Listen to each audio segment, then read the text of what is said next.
This is Igbo area Hello. This is going to be an interesting one.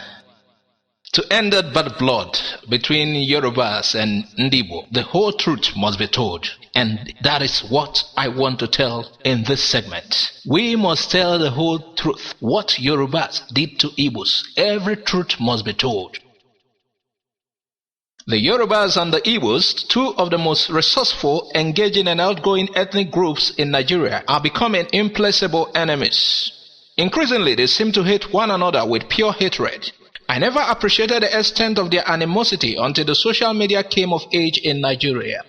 Now, hardly a day passes that you will not find Yorubas and Igbos exchanging hateful words on the internet blogs.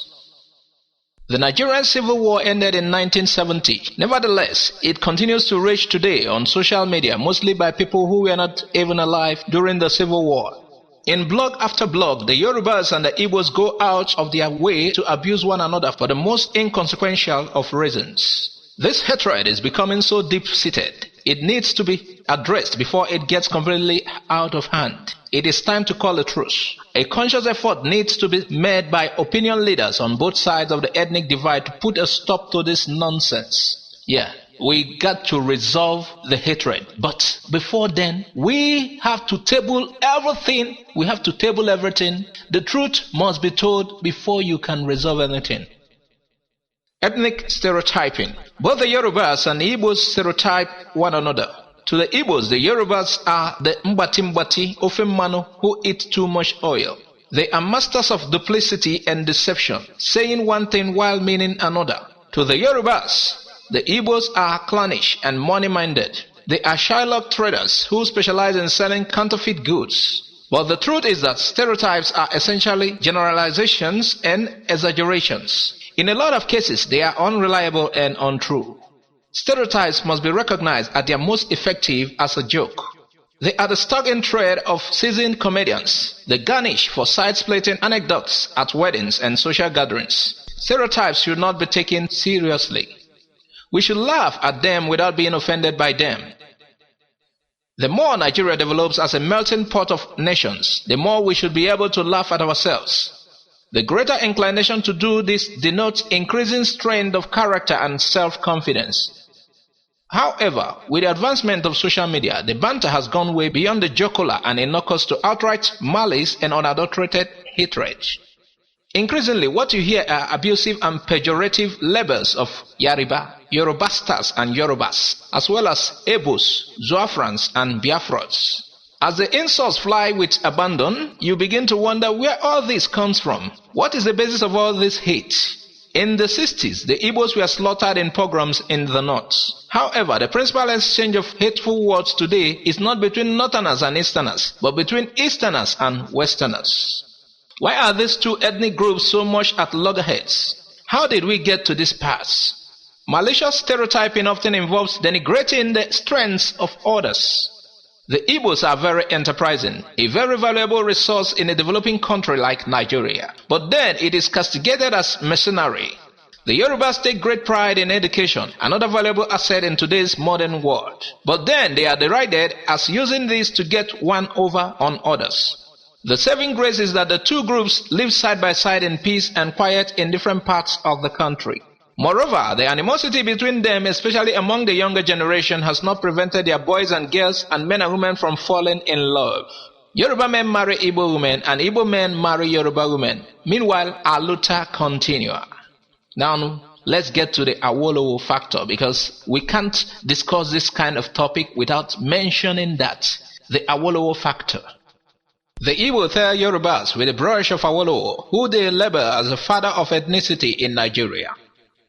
In that narrative, it is conveniently overlooked that the broad-mindedness of the Yorubas enabled Azikiwe, an Igbo man, to win a regional election in the Yoruba heartland in 1954. Instead, what is harped on is the fact that Awolowo mobilized Yoruba politicians to nullify that election by decamping from Azikiwe's more nationalist camp to Awolowo's more ethnically focused camp. One of the newspaper headlines that sticks in my memory from 50 years ago is the one that said, "If East goes, West will go awo." After a visit to Ojukwu in Enugu at the height of the acrimony over the mass killing of Igbo in the north in mid-1960s, Awolowo declared that if the East was allowed to secede as a result of acts of omission or commission, he would also lead the West into secession. This flashed a green light for Igbo secession, but when the East seceded, Awolowo failed to mobilize the West to follow suit. Not only did the West not join the East in secession, it joined the North in fighting against the East. Awolowo then became the Commissioner of Finance and Vice President of the Federal Executive Council of the Nigerian government that prosecuted the war against Biafran secession. The Igbo have rightly deemed this a great betrayal, but their case against Awolowo did not end there. As Finance Minister, Awolowo was the brainchild of strategy to blockade Biafra, leading to mass Igbo starvation and deaths. With the end of the war, it was also alleged that Awolowo orchestrated a policy whereby the totality of individual holdings of Biafran currency was converted to Nigerian legal tender at a flat maximum amount of only £20. This effectively pauperized the Igbo, since it also coincided with a period when Nigeria corporations were being privatized. It had the effect of locking out the Igbos from strategic sectors of the Nigerian economy, gobbled up in the main by the Hausa Fulanis and Yorubas. Brothers in adversity. The Igbo case against Awolowo has become the Igbo case against the Yorubas. In the process, it is easily overlooked that prominent Yorubas like Tai Solarin and Wole Soyinka defended the Igbo right to self-determination during the Biafran War. The properties the Igbos left behind in Yoruba land during the Civil War were not expropriated by the Yorubas as they were in some other places. When Odumegwu Ojukwu came back from exile in Ivory Coast, all his father's properties in Lagos remained intact. Under President Obasanjo, a Yoruba man, the Igbos were given the control of Nigeria's economic and monetary policy. The Minister of Finance, Ngozi Okonjo-Iweala, Governor of the Central Bank, Charles Soludo, and Director General of Stock Exchange, Ndidi Okereke Onyuke, were all Igbos. So were the Minister of Education, Obiageli Ezekwesili, and Director General of NAFDAC, Dora Akunyele, the late. Indeed, Obasanjo favored the Igbo more than his native Yorubas. He appointed an Igbo, Thomas Agilonsi, as the Minister of Defense and another, Air Marshal Paul Dike, as Nigeria's first Igbo Chief of Staff. While the Igbo visit the transgressions of Awolowo on Yorubas, they do not visit the favoritism of Obasanjo on the Yorubas. The sins of Awolowo were brought again to fore in 2012 by Chinua Achebe in his book, There Was a Country, a personal history of Biafra. The blogs came alive as blame was traded on both sides of the East-West divide. Awolowo was now cast by the Igbos as the father of the Yorubas, and they were determined to visit his sins on his Yoruba sons to the third and fourth generations. Mistakes galore. Blunders continue to be made on both sides, fanning the flames of hatred. Governor Babatunde Fashola of Lagos State blundered by deporting some destitute Igbos back to the east in the dead of night in 2013. This created uproar in sizable Igbo community in Lagos. Even though Fashola expressly apologized to Igbo for the first purse, a ridiculous discussion nevertheless ensued among the rightful ownership of Lagos. Orji Okalo, former governor of Abia State, put his foot in it when he declared that Lagos, as a former national capital, was no man's land and so belongs to all of us.